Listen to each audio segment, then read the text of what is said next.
I am a pretty solid fan of the series. The first season was incredible. The memes were fantastic. And with there being so many different superhero deconstruction shows and adult animated series, it managed to still feel fresh. I will also watch almost anything with J.K. Simmons in it. Almost anything. But there was one aspect of the show I've always strongly disliked. I heard you took a few on the chin for me again. Invincible was originally a comic book series by Robert Kirkman, who also co-created and co-wrote The Walking Dead. It began publication in 2003 and lasted for 144 issues and 25 volumes, ending in 2018. As the show has been adapted for the animated Amazon Prime series, Kirkman has admitted to rewriting certain parts of the series and updating it. The comics had a lot of very peak 2000s humor, gay jokes, R-word, poorly written female characters, messy depictions of sexual assault. So with over a decade plus distance, changes were made, and I think that's commendable. I think that it's really cool to be able to know that your work can be updated, and then when you're given the opportunity to do so, you take it. Kirkman told Radio Times, "When we sit down with the source material, if we feel like everything is working, we just try to make sure that we uphold what existed in the comics, trying to put a fresh coat of paint on it, trying to expand things where we can expand them, truncate things where you feel like that's necessary." Following the finale for this past season, a lot of attention was made to the monologue that the character Conquest made that was not present in the original comic. No one wants to be my friend. They think I am unstable. Bitch, me too! When I write an episode, I always go through the comic and think about how I can make things more interesting. Because I'm writing myself, I feel an extra responsibility. If I'm gonna write the same thing a second time, I need to make it interesting for me, and hopefully make it better for the audience.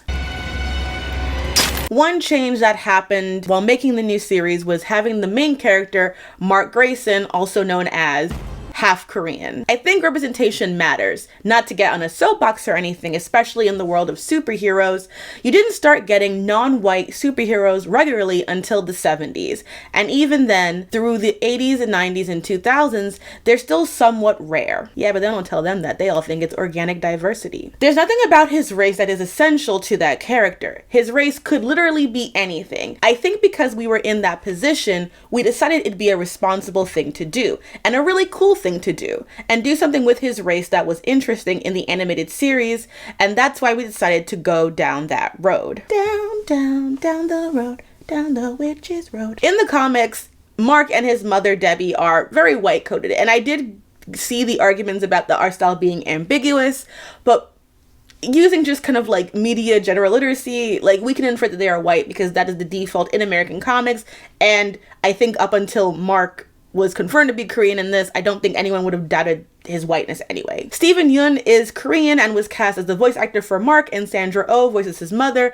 and so visually they were changed to be more Korean in design. The show, however, has never really given a lot of cultural markers for the characters beyond that, not even the obligatory like no shoes in the house, but that's not my culture or background to critique. It is just interesting that I think the most explicit mention of Mark's non-whiteness recently was like Dr. Seismic calling him like token diversity, which is like, it's my old friends, token diversity and gender stereotype. Another character whose race was changed was Amber. In the comics, Amber was a white character who is there to show the difficulty of being the girlfriend of a superhero. It's very like early Gwen Stacy, Lana Lang, except she gets to live. So in the adaptation, they wanted to add a bit more layers to the character, make her more fleshed out, and because she is voiced by Zazie Beetz, she was turned from a white character to a black character. And this, as often happens with race bending, is where the trouble begins. Watching me is my anxiety. Hi, I am Princess Weeks. If you enjoyed this video, please like, share, and subscribe. I talk about the intersections between pop culture and gender, race, etc., and so forth. I also have a podcast called Open Tabs where I talk about fan fiction. It is not safe for work, but it is very enjoyable. So if you are interested in something about fan fiction that is a little bit, like having a dirty conversation with friends over, the smutty queer fanfic that you enjoy, check it out. We all know that data collectors and spammers have found ways to collect the personal information we have floating around the internet, often without our knowledge or consent. we don't think about where we put it. And then when certain companies go bankrupt, we suddenly realize that we have given sites a lot more information than we should have. And I think we have all recently seen the importance of cybersecurity when it comes to phone numbers and group chats. Incogni is a powerful service that helps you reclaim your online privacy by removing your personal information from data broker databases. Here's why I love it. It automates the process of contacting data brokers to remove your information. It is incredibly user-friendly and does all the hard work for you, and it provides regular updates on the status of your data removal requests. I have been using Incogni for a while, and it always is updating, and I'm constantly getting alerts that there are just too many things about me that I have to remove.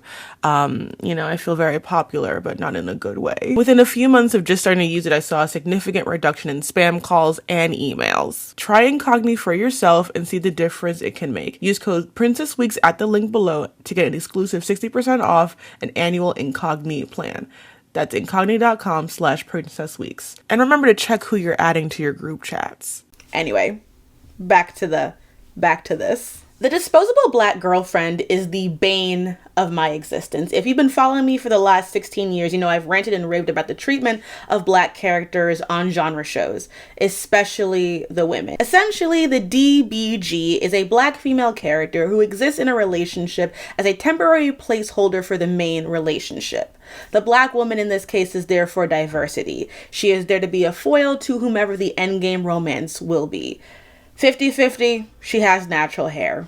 And the character doesn't have to be poorly written, but she is fundamentally a prop and is never a real, genuine romantic choice. While I am being specific to black women in this trope, people of color in general can often be written to fill this role. I can think of many black men who have served this function. Oh my god, you're Jimmy Olsen, the photographer from the Daily Planet. But let's get back to Invincible. Even before I looked into the comics, I felt like Eve was always intended to be endgame for Mark. I always got the feeling that he was into Eve and that if she hadn't been dating Rex, he'd probably have gone for her in the first place.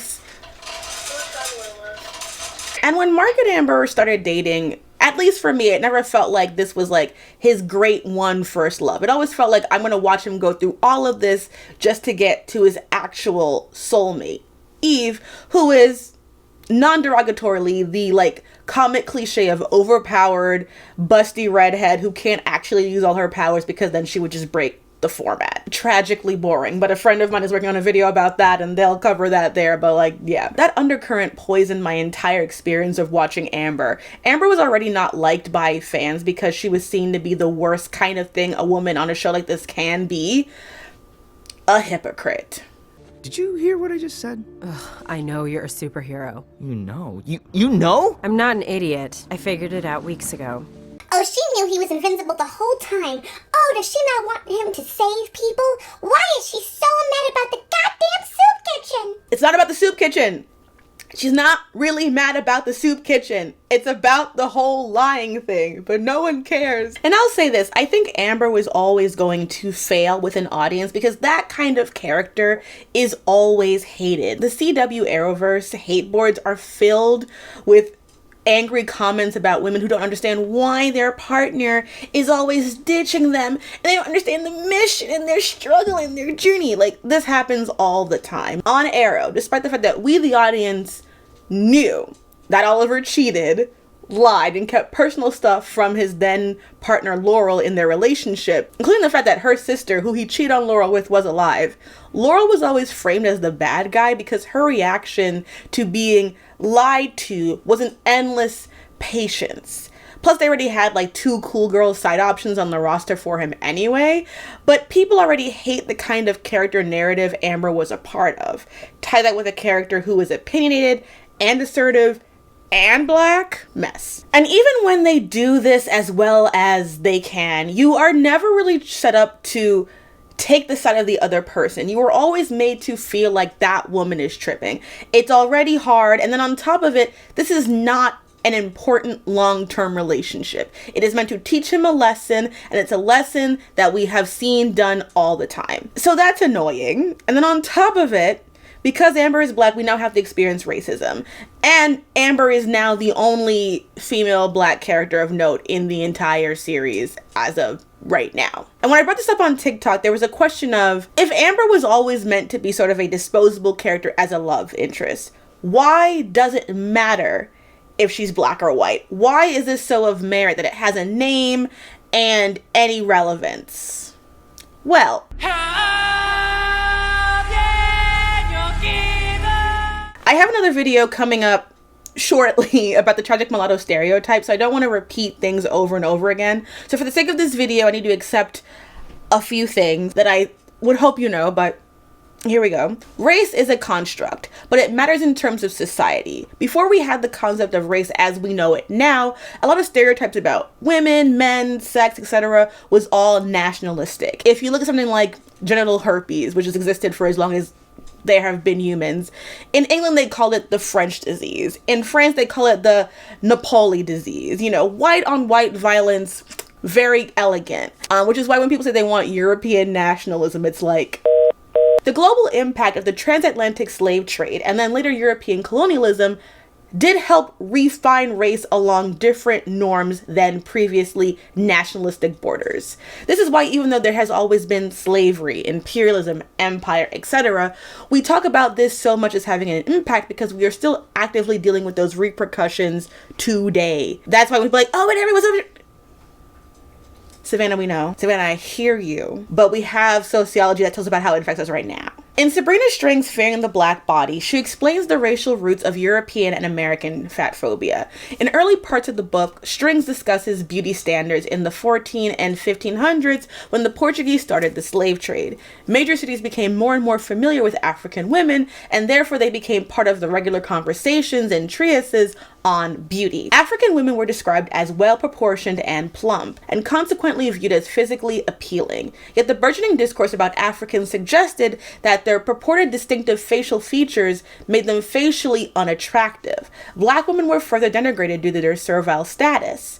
Therefore, despite black women's reputations as well-formed beauties, their purported African physiognomy and status as slaves became the early basis of social distinctions between low-status African women and their high-status European counterparts. Strings then explains that one of the big cultural transformations from African women being seen as physically appealing to a more hypersexualized way was the exploitation of Sarah Bartman, also known as the Hottentot Venus. Bartman was an African woman who was part of an erotic freak show in the 19th century. She was a slave who was brought to places in Europe where people, especially white men, would gawk at her cartoonishly depicted large backside. It was usually very exaggerated and used to place the African female body as savage and primitive, but also inherently sexual.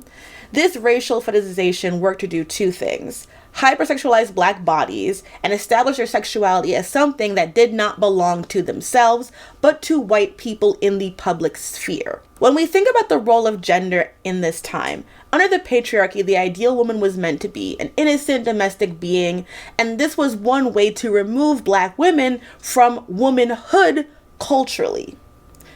But then, especially in the Americas, it was also done legally. In 1855, the state of Missouri prosecuted a slave named Celia. Celia murdered her master, Robert Newsom, while he was in the process of sexually assaulting her, something he allegedly did to her since he purchased her as a teenager. During her trial, her lawyer argued that the laws in Missouri concerning ravishment included enslaved women. The courts rejected that as a rationale. The enslaved could neither give nor refuse consent, nor offer reasonable resistance, yet they were criminally responsible and liable. The slave was recognized as a reasoning subject who possessed intent and rationality solely in the context of criminal liability. As a result, Celia was found guilty of murder and was hanged. Adding on to this dynamic of black women not being able to be under the law while being subjugated to the harassment of their owners, white women who were married to these slave owners possessed resentment towards black women for being their husbands' mistresses, which contains so much more agency than an enslaved woman would have. Mary Boykin Chestnut, known for her diaries about the Civil War and probably like the Confederate version of Leni Riefenstahl, said that slave women were the culprits responsible for their husband's downfall and forced decent white women to live with disgraced white men and be surrounded by prostitutes. I know sometimes when you're asked why a trope exists and someone gives you this long historical answer, it can be like really overwhelming because for many people, it's just not that serious. They are reviewing the experiences of these characters from show to show. But to understand why the disposable black woman is a problem, you need to understand the social construction around the disposability of black women. In this country, black women could be violently gang raped, and the white men could brag about it, and nothing would be done. It wasn't until the rape of Betty Jean Owens in 1959 that white men in the South were sent to jail for her. And one of the men who was convicted was paroled, tried to kill Owens, murdered another black woman, and put her in a shallow grave. This was 66 years ago. The new Senate's median age is 64.7 years, which is down from 65.3 at the start of the previous Congress. And let's think about this. The transatlantic slave trade starts roughly around what people say is like 1526. The first significant case of a black woman getting legal justice for her sexual assault happened in 1959. Do you think that 433 years of seeing black women as sexual trinkets, as disposable, goes away in 60 years? Or does that mentality evolve and translate into other ways that black women now are still spoken and treated sexually in the modern era, especially when it comes to dating and relationships, especially when you have to watch dating shows? Tough niggas dicks up, put your six up for the motherfucking princess. Temptation Island is a humiliation ritual where women take men that have cheated on them and test them to see if they're done cheating. At least that's what I got from the season that I watched. They're all beautiful. If you guys can take them, you can have them. They get 12 hot men and 12 hot women to serve as temptations. One of the couples on this show, on this latest season, was Taylor and Tyler. Taylor noted that Tyler's type is tiny and blonde, but during the first opportunity they have to pick a date, Tyler picks Courtney, this beautiful, sexy black woman, and the reaction was telling. Who'd you think that he was gonna pick? Yellow dress. That is his type to a T. To be honest, I'm really proud of him. At first I was like, Taylor, what do you mean that it's really brave of him? That's weird. However, as the series progressed, she clocked that T, because the girl that Taylor initially clocked as being someone that Tyler would have dated is who he hyper fixates on for the rest of the season. Courtney, this beautiful black woman, was simply being used as a prop in this moment for him to say something about himself on national television and to stun on his ex. Let's talk about it. So, in that moment in which Tyler chose me for the first date, the entire group of girls standing beside me gasped. But their gasp wasn't in a happy gasp, it was more in a disappointment gasp. In her book, The End of Love, yeah, she's back, Sabrina Strings quotes from Bell Hooks' 1992 essay, Eating the Other. While teaching at Yale, I walked one bright spring day in the downtown area of New Haven and found myself walking behind a group of very blonde, very white jock-type boys. Seemingly unaware of my presence, these young men talked about their plans to fuck as many girls from other racial/ethnic groups as they could catch before graduation. They ran it down. Black girls were high on the list, Native American girls hard to find, Asian girls, all lumped into the same category, deemed easier to entice, were considered prime targets. Talking about this overheard conversation with my students, I found that it was commonly accepted that one shopped for sexual partners in the same way one shopped for courses at Yale. That race and ethnicity was a serious category on which selections were based. To these young men and their buddies, fucking was a way to confront the other, as well as a way to make themselves over, to leave behind white innocence and enter the world of experience. As is often the case in this society, they were confident that non-white people had more life experience, were more worldly, sensual, and sexual because they were different. Getting a bit of the other, in this case engaging in sexual encounters with non-white females, was considered a ritual of transcendence, a movement out into the world of difference that would transform an acceptable rite of passage. Give me just half a second. What the fuck? Black women are acceptable to have sex with and date, but their roles as wives and mothers is not seen as prominent as them being sexual objects. It doesn't go away. When the media attempts to craft characters who were once white into women of color in general, it often happens with a lack of understanding of what changes about that character due to those dynamics. That to be a woman of color in the West carries a lot of sexual, socio-political baggage that needs to be accounted for in writing characters. If only to be aware of what tropes exist. You don't have to like reinvent the wheel, but you should know a little bit about the women that you're going to be writing about. I put money down on all of us, on my people now. The thing about this trope is that when it shows up in media, it's like this death by 1,000 paper cuts, because a lot of people are again viewing this dynamic solely from the perspective of the one show itself. They're not trying to automatically build connections. It is a building block, and usually from shows that want to be inclusive, but they still put black characters in very cliche roles, or they race-bend characters and ignore race, hoping that it will be received as a colorblind accomplishment, a la a Hamilton or a Brandy Cinderella. That ignores that the stage in a Disney musical are almost very organic moments for colorblind casting, at least a couple years ago, and that they are short content compared to a long television series. One of the most recent examples of this that really gets on my nerves has been the casting of the members of the House Valerian on House of the Dragon. Just spoilers for what's on the show, no spoilers for the future, just generic book whinging. Your lips are moving and you're complaining about something. That's whinging. This one's been killed 6 times. You don't hear him bitching about it. In the book series, House Valerian is one of the surviving houses along with the Targaryens from Old Valyria, and they often have silver gold hair and purple eyes. They've intermarried with the House Targaryen quite often, and they even arrived in Westeros before their dragon-flying kin. For example, Aegon the Conqueror and his sister wives had a father who was a Targaryen and a mother who was from House Valerian. Actor Steve Toussaint was cast as Lord Corlys Velaryon, and his family has been portrayed as an interracial black family. The problem I had with this casting was not the cast themselves. They're all really excellent. The problem is that if you read Fire and Blood, you know that Laenor and Laena were going to die. So there is already that element now being added onto them as being these biracial, black visibly characters who are like the in-between spouses for Daemon and Rhaenyra. In the show's defense, they do try to make Laenor a more complex gay man, and I think that's really good, but it's not that great either. And with Laena, they completely admit Daemon actively courting her, mourning her, trying to save their life. You know, Laena and Rhaenyra's relationship, which is also somewhat sapphiccally coded, is completely ignored. And other than like when he's tripping balls, there's no indication that Daemon valued their marriage or their daughters, which is deeply fucking annoying. You know, like even in the Next Generation, Baela is engaged to Jace, and yes, they have spoken to each other, but these characters are super hardcore engaged and there is zero romantic attention given to them at all. It's like, I know there's a war, but his mother has room to kiss, so why not he? They made an entire house of characters mixed race. Most of them are going to be characters that are not going to do anything relevant, give them little to no development on top of it. And they have framed it in a way where like the Targaryens and the Valerians are visually, racially distinct.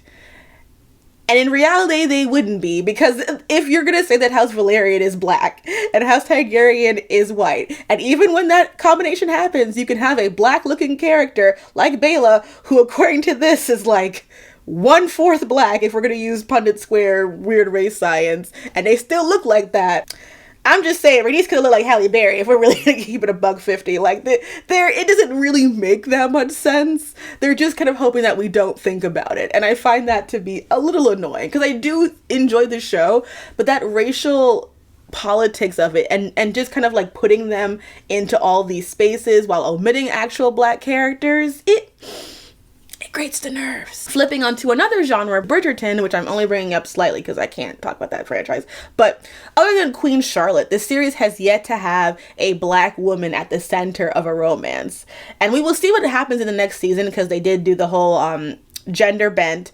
And I discussed this in a previous video, but Marina, that character was plucked from an entirely different book to be a false romantic rival in the relationship between Colin and Penelope that became very racist and very racialized coded. And if they keep the same element around for the book canon with Eloise, this is going to be an issue again. But I think my favorite example of this that really gets on my nerves is The Originals, which is the spin-off series of The Vampire Diaries. If your life were chained to a man who left you despite your devotion, what choice would you have but to break free? Elijah Michelson has two kinds of love interests: white brunettes and black women. And three of those white brunettes are pretty much the same person. Okay, and I could go on and on about how that series totally played in the face of every single black character on it, but I won't today. But it would be exhausting to like have time to spend with Elijah having these very deep, intricate relationships with these black women in his past, only for them never to matter as much as his precious Haley. They will constantly have these men, these white men, having sex, having these intimate relationships with all these black women. Even like in the case of Elijah with one character, Aja, who is like this really big epic relationship. Who does she get murked by? Haley.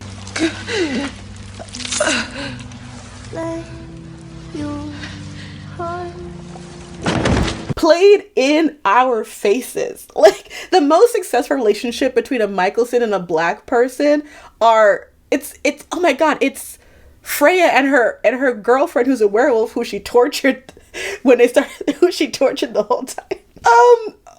Marcel and Rebecca, who are also related because they're like step-aunt and step-nephew. Julie Plec is never going to see heaven.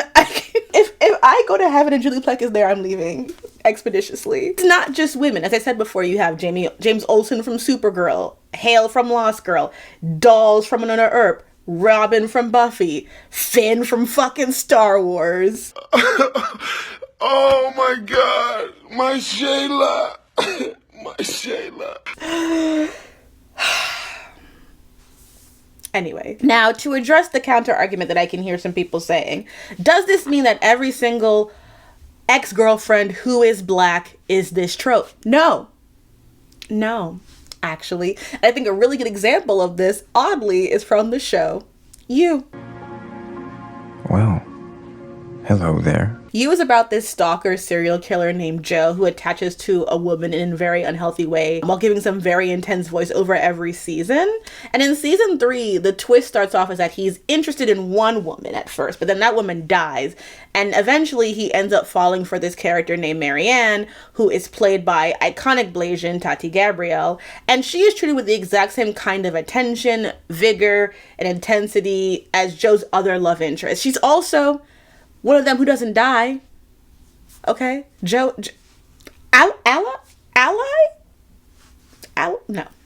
impossible. And there's actually another black girl who Joe does date in season 1 who is somewhat adjacent to this trope, but she is A, never expected to be treated like a traditional love interest. Like, it's very clear, like, that she's being used in that sense. And B, not only does she survive, but she left the relationship with such dignity that it actually makes her a more memorable character despite being only in, like, I think 2 episodes. You're dumping me. I'm not dumping you. You're amazing. I'm amazing, but you kind of don't want to do me anymore? There's never a good time. Do not for this. talk for a minute, please. Oh, she's gonna slap me.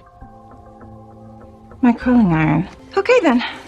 That's it. Like, the problem is not them breaking up or the relationship not being endgame. It's the framing, the treating of them as a stepping stone to a better, wider relationship. This is why, even though Boy Meets World ended with Sean and Angela not being a couple, them being open-ended enough was already having the possibility of them getting back together, especially because this is a show with unrealistic romantic expectations. Only to then jump to the spinoff and make it so that Angela was married to some random man, hasn't had a relationship with the core cast in years, and returned to give Sean her blessing to marry a tiny blonde white woman so that he could be Sabrina Carpenter's father-in-law. And I love Sabrina Carpenter now. But that was very hard for me. For some people, that was one of the rare places where you saw a very white show have a black woman be loved. These things are deeply frustrating. We have so little representation, and it's not that we needed to be perfect. We would just want it to be done with like care and consideration and concern from the beginning. It shouldn't take you like 3 seasons to finally figure out how to style Anna Joe properly as Starfire. You know, like, although it is Titans and everyone did look busted. So in that case, there is a little bit of grace to be had. It's deeply frustrating. It's deeply frustrating to have such a rampant whitewashing of certain characters of color in comics and movies and adaptations. But in the comics, they can be turned into like whatever prompt people need them to be. It is frustrating that even when they're like the kindest, most cinnamon roll, race-bent version of a character, that they can be turned into a villain for being in the way of a non-existent gay ship. It is deeply unserious to show a character dating and having deep relationships with a black woman all the time, but then make every important screen time for a relationship with them be a white woman. So we remain connected, you and I, in spite of everything that you have done. And then to turn off the screen and then live in a society that doesn't want to teach or acknowledge history or social context when you inhabit an existence constantly being dictated by said realities. The disposable black girlfriend is a frustrating trope. I think the reason why it's so difficult is because it sits at this intersection of sexism, racism, and bad writing, especially that last one. Going back to Amber from Invincible, the fact is that female love interests for superheroes often get caught in this dynamic that if they are not totally at the whim of the man, they are villainized into someone untrustworthy who doesn't get the life, you know?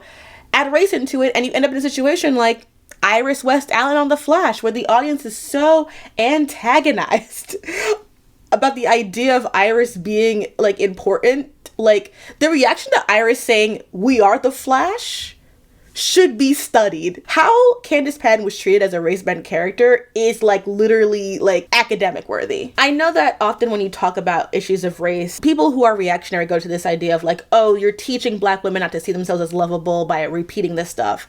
And there is something to the fact that people are very quick to weaponize statistics about black women's relationships. At the same time, black women already know these things because they date. We live in the world. We know how we're hypersexualized. We know how we're stigmatized. It isn't new. And for me, just thinking back to myself, explaining that it was invented purposefully to reduce you might be a new experience. And that's why it's important to talk about it. Because these things are not written in stone. It doesn't mean it has to be this way. And for the record, also before someone says it, I'm also not saying that you need to date black women, okay? If you don't want a little taste of Africa, get away from me, okay? You don't have to date black women. That's not what anyone is saying. But it is worth examining why you think of black women as an inferior pick. Same with Latina women or any kind of woman. It's not about changing your preference. It's about examining your racism, your internalized racism. See how it's different?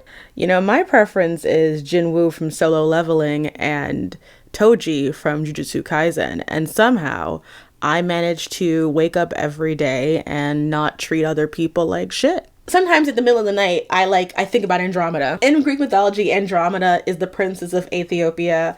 And because her mother talks shit about Aphrodite, first mistake. She is chained to a rock to be fed to a monster, like classic damsel in distress stuff. Ethiopia, as far as we know in the ancient world, is probably around like Sudan, ancient Nubia. The word allegedly means like burnt faces. And again, there was no Africa or African identity at this point. It was very tribal.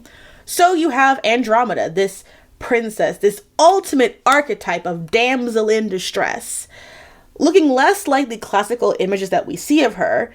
In the text is said to be a darker skinned woman, and it's varied between like African, Asian. They don't really know how the geography works back then. So, but we can say likely, probably African, right? There's nothing inherent about the way people have treated black women. It is programming and learned behavior, and it can be unlearned. It just has to be named and called out because black women, cis and trans, have been taught to be strong in the face of every disrespect. But the people who started that, those who perpetuate it, fixing it should be their burdens to carry.